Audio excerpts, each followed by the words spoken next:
네, 안녕하십니까. 저는 이번에 화엄경 점토 속도 구별의 그 점도의 발달 과정에 대해서 발표하게 된 한국기술교육대학교의 문현수입니다. 네, 그러면은 바로 발표를 시작하도록 하겠습니다. 네, 공유되는 화면을 봐주시기 바랍니다. 네, 발표 내용은 말씀드렸다시피 화엄경 점토 속도 구별 점도의 발달 과정에 대하여입니다. 네, 그럼 바로 본론으로 들어가겠습니다. 네, 이 논문은 화엄경 점토 속도 구별에 사용된 점도가 어떻게 발달해 왔는지에 대해서 고찰하는 것을 목적으로 합니다. 네, 여기 보시다시피 고려시대 점토 속도 구별은 유가사진원 계통하고 화엄경 계통으로 이렇게 나뉘는데 화엄경 계통의 점도는 진번화엄경과 주번화엄경으로 나뉩니다. 네, 진번화엄경은 10세기 이전에 이제 기록이 됐다고 추정이 되고 있고요. 주번화엄경은 11세기 이후에 기록이 되었다고 추정이 됩니다. 그리고 사또본 화엄문이 요결문답이라는 것이 있는데 이건 통일신라 시대 아마 이제 기입이 됐을 거로 추정이 되는 자료인데 여기에는 초기의 화엄경 점도석도구글의 점도가 반영돼 있을 것으로 추정을 하고 있습니다. 그래서 이 사또본 화엄문이 요결문답과 진본화엄경, 주본화엄경 이것들의 점도를 비교해 보면은 화엄경 점도가 어떻게 발달돼 나가는지 알 수가 있고 나아가서 점도의 구성 방식의 분석을 통해서 당대 한국인들이 중요하게 생각했던 문법 요소에 대한 분석도 가능해져서 고대 한국어 연구에 진전을 가지고 올 수 있을 거라고 생각이 됩니다. 그래서 먼저 사또본 화엄문이 요결 문답의 정도를 좀 보도록 하겠습니다. 이 자료는 일본에서 이제 먼저 주목을 받았던 자료인데 이거는 일본의 초기 혼독 자료로 간주되어 왔었지만 최근에 이 자료가 일본의 자료가 아니라 한국의 초기 점토속도 자료다 이렇게 주장하시는 분들도 등장하였고요. 그것까지는 인정하기 어렵더라도 한국의 이제 정토 체계를 이해한 일본인 가점자가 이를 차용해서 일본어를 기록한 것이라는 주장도 존 휘트만 선생님, 고바야시 요시노리 선생님에 의해서 제기된 바가 있습니다. 그래서 그 해독된 결과들을 이렇게 표시된 것들을 보면은 일본의 이제 카타카나로 이렇게 해독 결과가 나타나거나 아니면은 한국의 구결자로 이렇게 그 해독 결과가 제시된 경우를 살펴볼 수가 있는데 이러한 해독이 가능한 거는 어, 이게 굉장히 단순한 조사하고 어미를 나타내는 점도이기 때문입니다. 그래서 그 한국어하고 일본어의 조사하고 어미는 동일 기능을 나타내는 경우가 많아서 이것들을 어떻게 보면 일본어로 해독할 수도 있고 어떻게 보면 한국어로 해독할 수도 있고 하는 그런 양상을 보인다고 할 수 있습니다. 그래서 그런 것들을 좀 보여드리면은 여기 있는 왼쪽에 있는 거는 일본의 가타카나로 표시된 일본어의 조사하고 어미, 오른쪽은 구결자로 표기가 된 이제 고대 한국어의 조사하고 어미들이 이렇게 나열을 한 건데 굉장히 기능이 동일합니다. 나열의 접속 조사, 적격 조사 뭐 등등등 동일한 기능으로 해독될 수 있을 만한 것들이 이렇게 있기 때문에 이걸 어떻게 보면 일본어 자료라고도 볼 수 있고 어떻게 보면 한국어 자료라고도 볼 수가 있는 거죠. 근데 어찌됐든 흥미로운 점은 뒤에 살펴볼 이 고려시대 때 점토구결의 점도하고 이 사또본의 그 사원문의 연결의 점도하고 굉장히 유사하다는 것입니다. 그래서 이것들을 보면은 이게 뭐 일본의 자료이든 한국의 자료이든 적어도 일본의 자료라고 한다고 하더라도 이거는 신라에 존재했었던 화엄경 점토속도구결의 점도를 차용을 해서 일본어를 기록했을 가능성이 큰 자료일 것이다. 그래서 이것들을 통해서 신라 시대의 화엄경 점토속도구결의 점도의 양상을 확인해 볼 수가 있다는 거죠. 이 진보나엄경은 고려시대 때 자료입니다. 10세기 뭐 이전에 이제 기입이 됐을 거라고 추정이 되는데 그것들을 정재영 선생님, 박진원 선생님, 이승재 선생님 등등 여러 선생님께서 연구를 하신 바가 있는데 그것들을 통해서 점도의 해독 결과를 한번 쭉 정리를 해봤습니다. 그것들을 쭉 제시를 하면은 여기에 이 해독 결과들을 쭉 제시를 한 것들을 이제 발표 자료를 보면은 정확하게 확인하실 수 있어요. 그래서 이 점도를 잘 보시면은 이 단점, 점 하나짜리를 제외하면 한자의 그 기준 사각형 내부, 한자를 이제 사각형이라고 이제 가정을 했을 때, 그 안과 밖에 이렇게, 구별점들, 점토가 형토가 되어 있는데, 그 잘 보시면은 앞서 이게 살펴봤듯이 이 사각형 내부에 존재하는 구별점은 굉장히 적습니다. 쭉 보시더라도 안쪽에 있는 것들은 굉장히 적고 대부분 다 바깥쪽에 이렇게 위치되어 있는 이런 양상들을 전반적으로 확인해 볼 수가 있습니다. 그래서 이런 것들을 특징으로 좀 볼 수가 있고요. 그 다음에 진보나엄경의 점토석도 구별에서 쓰인 모든 구별점들 이런 것들을 대상으로 구별점 형태하고 사용 빈도를 쭉 정리를 해보면은 아래 표와 같이 쭉 정리를 해볼 수가 있습니다. 그래서 보면은 단점, 쌍점, 선, 눈썹, 느낌표 이런 것들이 각각 이러한 퍼센테이지로 사용되는 것을 확인할 수가 있는데 단점이 가장 많이 사용됩니다. 54.68%. 그 다음 쌍점, 선, 눈썹, 느낌표의 순으로 사용이 되고 있습니다. 근데 보면은 이 단점으로 해독된 게 가장 기본적인 점이라고 볼 수가 있고 대응되는 양상들, 구결자 해독 결과를 보면은 네, 이름절 구결자로 대응되는 경우가 굉장히 많다는 것을 확인해 볼 수가 있어요. 그다음에 이름절 구결자하고 대응되는 단점 이외의 점들 같은 경우에는 떻게 해독이 될 수 있는가를 점도에다 표시를 하면은 네, 여기 지금 보고 있는 가운데 오른쪽에 있는 이런 점도의 양상을 띱니다. 그래서 이 해독 결과들을 보면은 이 단점, 점 하나짜리는 뭐 사각형 내 외부를 가리지 않고 굉장히 넓게 분포를 하고 있습니다. 이런 것들은 사용 빈도가 굉장히 높은 단음절 구결자로 해독되는 게 대부분이고 그리고 그 이외에 사용 빈도가 높은 단음절 구결자의 해독 결과를 보이는 것들은 네, 선하고 느낌표 쌍점. 이거 좀 잘못됐네요.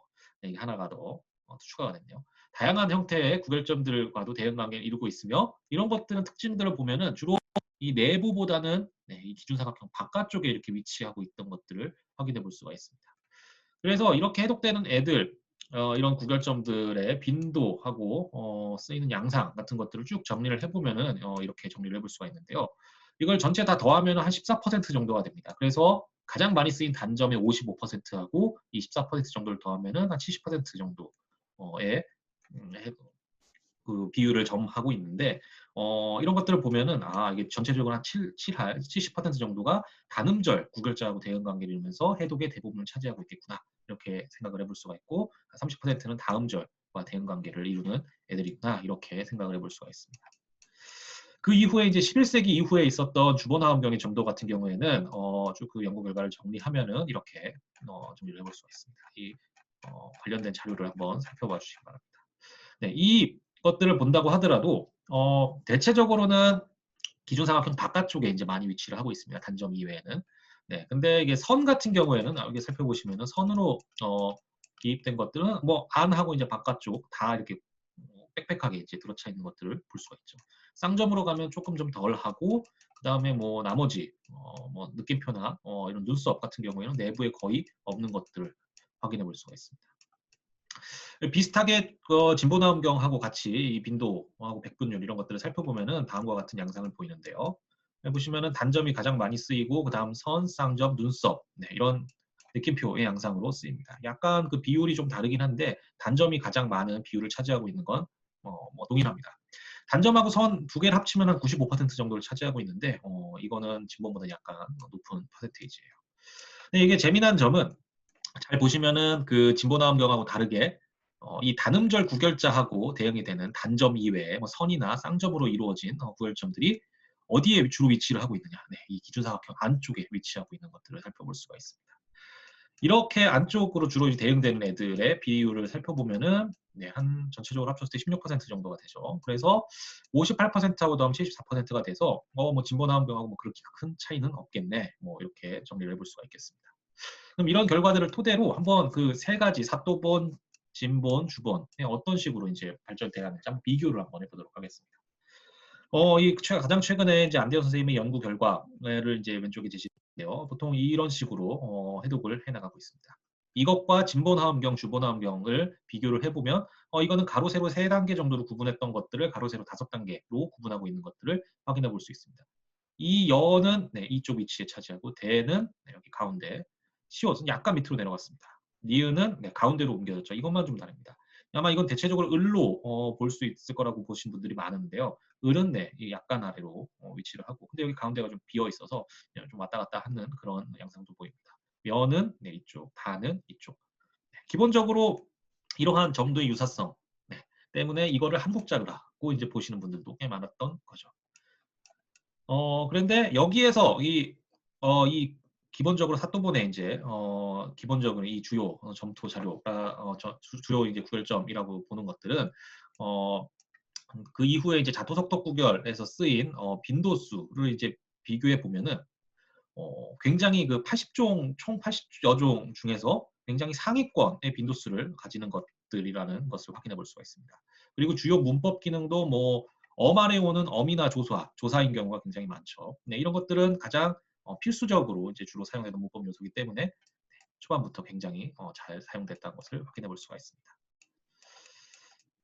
네, 그 다음에 이제 뭐 그이나 로, 디, 겨, 뭐 이런 것들은 새로 이제 추가가 되는데 앞선 것들보다는 빈도수가 좀 떨어지는 것들입니다. 그렇지만 80종에 비해서는 빈도가 좀 상위권을 차지하고 있는데 이런 것들은 주로 어디에 먼저 배치가 됐느냐?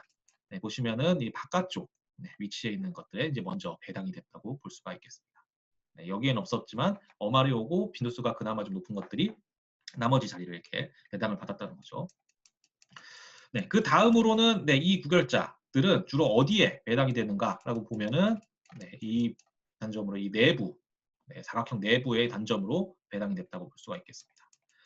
이런 애들은 주로 기능을 하면 뭐 선어말어미, 뭐 속격조사, 연결어미, 선어말어미, 말음청기, 보조사, 동사 뭐 이런 것들로 이제 쓰이는 애들인데 빈도수 뭐 여기 아나 리을 이걸 제외하면은 보통 상위권이긴 하지만 앞서 이게 살펴봤었던 것들보다는 빈도수가 좀 떨어지는 것들로 구성이 되어 있다고 볼 수가 있겠습니다. 네. 반면에 그 진보나음경에서 이게 바깥쪽에 점이 아닌 단점이 아닌 다른 형태로 이렇게 배당이 돼 있는 애들을 보시면은 그리고 여기 안쪽으로 이제 배당이 돼 있는 뭐 이런 친구들을 보면은 이 빈도수나 기능으로 보면은 그것보다 전반적으로 떨어지는 앞에 살펴봤던 것들보다 전반적으로 떨어지는 애들이 이제 나머지 이제 배당이 됐다고 이제 볼 수가 있겠습니다. 네, 근데 이게 재미난 거는 어떤 특징을 보이냐면은 이 진본 화엄경에서 이 바깥쪽에 이제 배당이 돼 있는 이런 애들하고 여기서 안쪽으로 이제 배당이 돼 있는 것들 이런 것들을 비교해 보면은 안쪽에 배당이 돼 있는 애들이 훨씬 더 빈도수나 사용 양상에서 굉장히 높은 순위를 가지고 있는 것들을 확인해 볼 수가 있습니다. 여기는 좀 더 떨어지죠. 안쪽에 존재하는 것들인데. 네. 그런 것들을 보면은 이 처음에 진보나움 기준사각형 외부의 구결점을 좀 중요 있는 것들을 먼저 배당을 했을 것을 암시를 합니다. 근데 주보나움경에서는 그러한 이런 내외부의 구분이 없이 앞서 살펴봤듯이 안쪽에 다 이렇게 몰아져 있는 거죠. 그럼 이렇게 바뀌게 된 이유가 뭘까?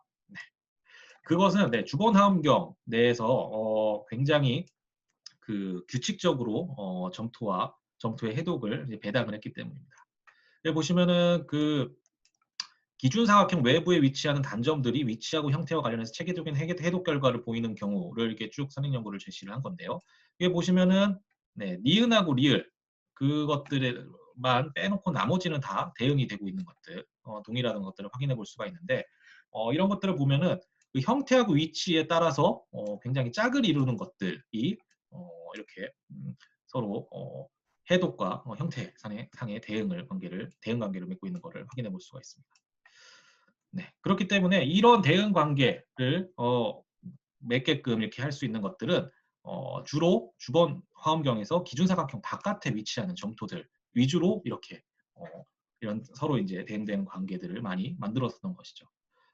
그렇게 되기 때문에 이런 주로 이제 진보나음경에서 바깥쪽에 위치했었던 단점 이외의 점토들 단음절 구별자로 해독되는 그런 것들은 그 바깥쪽에 있으면은 이러한 대응 관계를 맺게끔 하는데 굉장히 방해가 됐었던 것 같아요.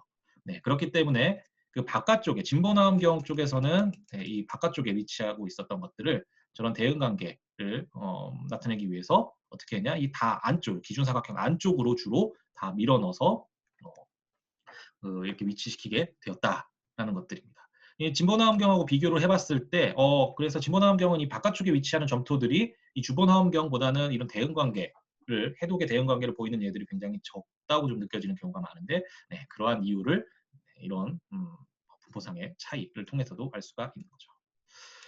그래서 요약을 해보자면은 이 사또본 화원무늬 요결 같은 경우에 가장 단순한 조사하고 어미만을 나타내던 것이 좀 더 복잡한 조사하고 어미를 나타내기 위해서 진본 화엄경의 형태로 점도가 바뀌었고 근데 그렇게 됐을 때 배수가 많아지니까 기억을 하기가 어려워져서 기억의 편의성을 높이기 위해서 기존사각형 바깥에 있는 것들은 그 대응관계의 그 체계성 이런 것들을 좀 더 높이는 방향으로 가다 보니까 기존사각형 바깥에 있었던 점도들이 다 기존사각형 안쪽으로 들어오게 되는 그런 결과를 낳게 됐다.